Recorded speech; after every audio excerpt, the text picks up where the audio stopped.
But ഒരു കാര്യം നമ്മൾ മനസ്സിൽ വയ്ക്കുന്നത്, നമ്മൾ ഈ ഒരു പ്ലാനറ്റിൽ ഐസൊലേറ്റഡ് ആയിട്ട് വന്ന് ജീവിക്കല്ല.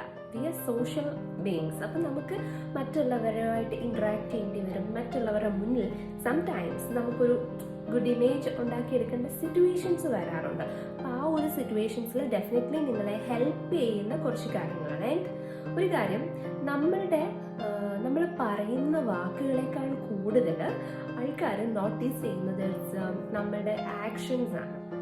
Action speaks more than words എന്ന് പറയുന്നുണ്ട്. ദാറ്റ്സ് ട്രൂ, അത് കറക്റ്റാണ്. അതുകൊണ്ട് തന്നെ നിങ്ങൾ ഒരാളിനോട് സംസാരിക്കുമ്പം ഐ ആം ഡൂയിങ് ദാറ്റ് അല്ലെങ്കിൽ ഐ ഹാവ് ദാറ്റ് എന്നൊക്കെ പറയുന്നത് അത്ര ക്യാച്ചി ആവത്തില്ല. ബട്ട് നിങ്ങൾ ചെയ്യുന്ന ഒരു കാര്യം, ദാറ്റ് മേ ബി നിങ്ങളുടെ ഹോബി ആയിരിക്കാം, അല്ലെങ്കിൽ നിങ്ങളുടെ വർക്ക് ആയിരിക്കാം, അല്ലെങ്കിൽ നിങ്ങളുടെ പാഷൻ ആയിരിക്കാം. Whatever you are doing, that will be more catchy to other people. So അതുകൊണ്ട് തന്നെ നിങ്ങൾ